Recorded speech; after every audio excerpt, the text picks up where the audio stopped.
నమస్కారం, welcome to news అడ్డా. నేను శ్రీ సౌజన్య.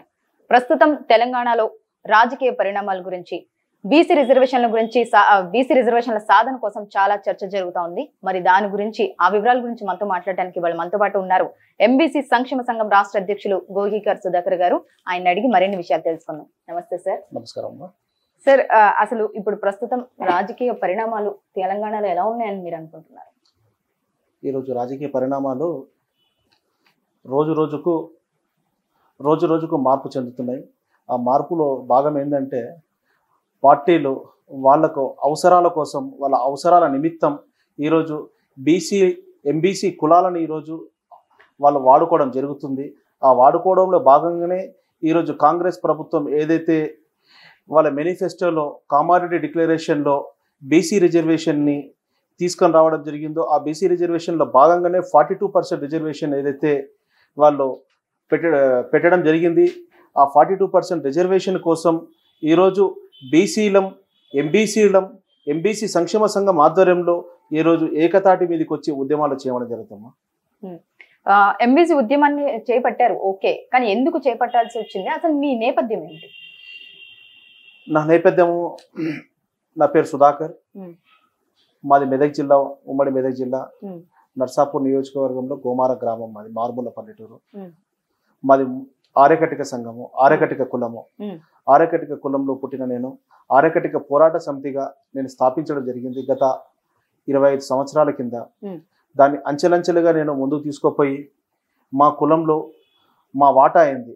ఆత్మగౌరవము, హక్కులు, రాజాధికారంలో వాటా దిశగా ఆర్యకటికలని అందరినీ ఏకతాటి మీద తీసుకొని వచ్చి సరూర్ నగర్ గ్రౌండ్లో కానీ, నిజాం కాలేజ్ గ్రౌండ్లో కానీ భారీ ఎత్తున మేము సభలు పెట్టడం జరిగింది. ఆ సభలతో పాటుగా మా సమస్యలని ప్రభుత్వం దృష్టికి తీసుకుపోవడం జరిగింది. అంతేకాకుండా ఈరోజు ఆర్యకటిక కులాన్ని ఒక కులంతో పాటుగా కాకుండా ఈ కులాలన్నింటినీ దాదాపుగా 100కు పైగా ఉన్న ఎంబీసీ కులాలన్నింటినీ ఏకతాటి మీదకి తీసుకొని వచ్చి ఎంబీసీ రూపంలో ఈరోజు ప్రభుత్వంపై మా హక్కులు ఏ విధంగా సాధించుకోవాలి అనే దిశగా మేము ఉద్యమాలు చేయడం జరుగుతుంది. కాబట్టి ఈ ఎంబీసీ సంక్షేమ సంఘం ఆధ్వర్యంలో రాబోయే రోజుల్లో మరింత ఉద్యమాన్ని ఉధృతం చేసి 42% ఏదైతే రిజర్వేషన్ ఉందో దాన్ని సాధించే దిశగా మేము ముందుకు పోతామని తెలియజేస్తున్నాం. ఇప్పుడు ప్రస్తుతం మనం తెలంగాణలో చూసుకుంటే గనక బీసీ రిజర్వేషన్ల సాధన కోసం చాలా చర్చ జరుగుతుంది. ఇంకా నిజం చెప్పాలంటే అసలు రచ్చ జరుగుతుందని చెప్పుకోవచ్చు. దాని గురించి ఏం చెప్తారు? రచ్చ అంటే ఈరోజు ప్రభుత్వాలు ఒకటి ఆలోచన చేయాలి. ఏమనంటే, సరే ఇప్పుడు 42% రిజర్వేషన్ అయితే ఉందో అది ఇప్పుడు ఆ బంతి ఎవరి దగ్గర ఉంది? అది బీజేపీ బోన్లో ఉంది. 42% రిజర్వేషన్ అయితే ఉందో అది ఈరోజు 9th షెడ్యూల్ అనేది పెట్టాలి కాంగ్రెస్ పార్టీ. లేదంటే బీజేపీ ఈరోజు ఏం చేయాలి? గవర్నర్ దగ్గర ఆ బిల్లు ఉంది. ఆ గవర్నర్ దగ్గర ఉన్న బిల్లును తీసుకొని పోయి రాష్ట్రపతి ఈరోజు ఆమోదించినట్టు చేయాలి. అది బీజేపీ వాళ్ళు చేసే పని. బీజేపీ వాళ్ళు 8 మంది ఎంపీలు, 8 మంది ఎమ్మెల్యేలు ఈరోజు రాష్ట్రంలో ఉన్నారు. అందులో అత్యధికంగా ఈరోజు బీసీ నాయకులు గిట్ట ఉన్నారు.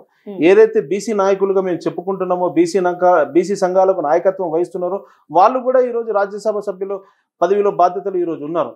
వాళ్ళు ఎందుకు మళ్ళీ ఈరోజు మాతో పాటు వచ్చి ఉద్యమాలు చేస్తూ ఈరోజు వాళ్ళు ఎందుకు ఒప్పిస్తలేరని మేము అడగదలుచుకున్నాము. సో ఈ బీసీ రిజర్వేషన్ల సాధనలో ఎంబీసీలను కూడా కలుపుకునే అవకాశం ఉందంటారా? ఎంబీసీలని అవకాశం వాళ్ళు మాకు అనిపిస్తుంది ఏంటంటే, బీసీలు అనేది కేవలం ఈరోజు 4-5 కులాలుగా ఏదైతే చెప్పబడుతున్నాయో ఆ 4-5 కులాలు అయితే ఉన్నాయో మా ఎంబీసీలని దగ్గరికి దరిచేస్తలేరు వాళ్ళు. ఈరోజు జేఏసీ చైర్మన్ గా గతంలో ఒక కుల సంఘాల నాయకులుగా మా ఎంబీసీ నాయకుడు ఉండే, తనని పక్కకు పెట్టి ఈరోజు బీసీ నాయకత్వంలో వాళ్ళ ఆధ్వర్యంలో వాళ్ళే ఈరోజు జేఏసీ చైర్మన్లుగా పెట్టి ఈరోజు మా ఎంబీసీలను దూరం పెట్టారు. ఈరోజు 4-5 కులాలు వాళ్ళే ఈరోజు నాయకత్వం వహించి వాళ్ళే జేఏసీగా ముందుకు పోతున్నారు. కాబట్టి ఈరోజు మేము ఎంబీసీలో 100కు పైగా ఉన్న ఎంబీసీ కులాలు ఈరోజు ఏకతాటి మీదకి వచ్చినాం. మా ఉద్యమ కార్యాచరణ మేము ప్రకటించుకుంటాం. మాకు చైతన్య శక్తి మేము చేస్తాము. మాకు అందరితో కలుపుకొని పోవాలని మాకుంది, అందరినీ కలుపుకొని నడవాలని కూడా మాకుంది. కానీ వాళ్ళు మమ్మల్ని దగ్గర తీయడం లేదు. కాబట్టి ఎంబీసీల మా కార్యాచరణ, మా భవిష్యత్ కార్యాచరణ ఏందో మేమే రూపొందించుకుంటాం. ఓకే, అంటే ఎంబీసీని దూరం పెట్టారని అంటున్నారు, దగ్గర చేర్చుకోవాలని కూడా అంటున్నారు. దగ్గర చేర్చుకోవాలంటే మీరు ఏం కావాలని కోరుకుంటున్నారు? ఇప్పుడు ఈరోజు 42% రిజర్వేషన్ అయితే ఉందో అందులో ఎంబీసీల వాటా ఏందో తెలుసుమని చెప్తున్నాం. ఈరోజు ఎంబీసీ ఇప్పటి వరకు ఉన్న 27% ఏదైతే ఉందో రిజర్వేషన్, ఇలా ఎంబీసీల వాటా ఏమున్నది? మాకు ఇందులో ఎంబీసీల వాటా ఏముంది? ఈరోజు ఒకటి స్థానిక సంస్థలే కాదు మేము అడుగుతుంది, ఈరోజు చట్టసభలో కానీ నామినేటెడ్ పోస్టులో కానీ ఈరోజు పార్టీ ఇచ్చే పదవుల్లో కానీ ఈరోజు ఎంబీసీల వాటా ఏంది, ఎంబీసీల కోసం ఏం చేసిరు, ఎంత చేసిరు? అంటే వాటా కాకుండా మీరు పదవి ఆశిస్తున్నారని కూడా అనుకోవచ్చు. అంటే మాకు ఈ పలానా పదవులు కావాలి, పలానా పదవులు అంటే వాటా అంటేనే పదవులు అంటారు కదా. ఇప్పుడు మాకు వాటా అంటేనే పదవుల కొంత వస్తుంది కదా. అంటే రకరకాల పార్టీలలో మా వాళ్ళు ఉంటారు కదా ఎంబీసీలో.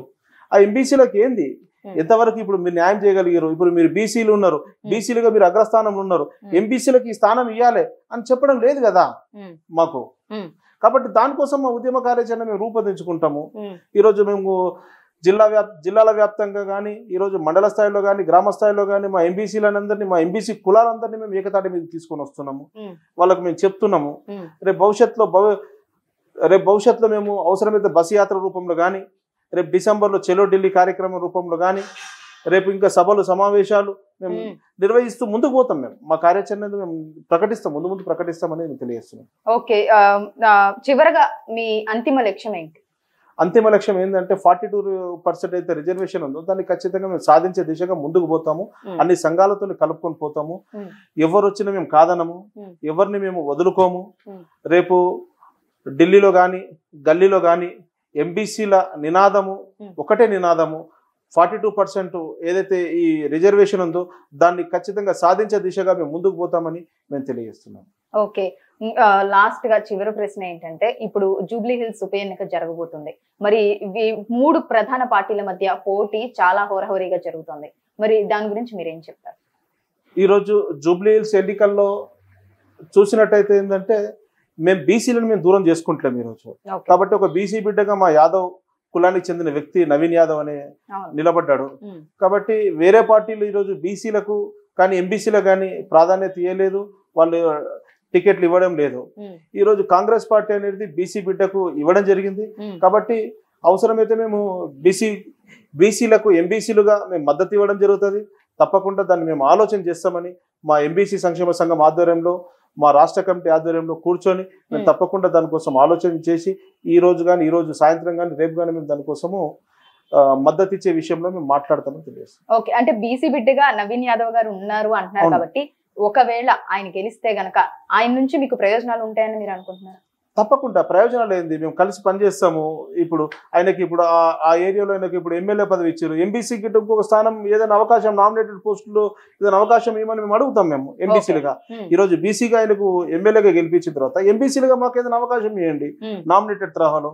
ఎందుకంటే ఎంబీసీలుగా మేము మద్దతు ఇస్తున్నాం కాబట్టి బీసీలుగా మాకు మీరు ఇంకేదైనా మాకు మద్దతు ఇవ్వాలి, మీరు మా ఎంబడి నడవాలని మేము అడుగుతాం తప్పకుండా.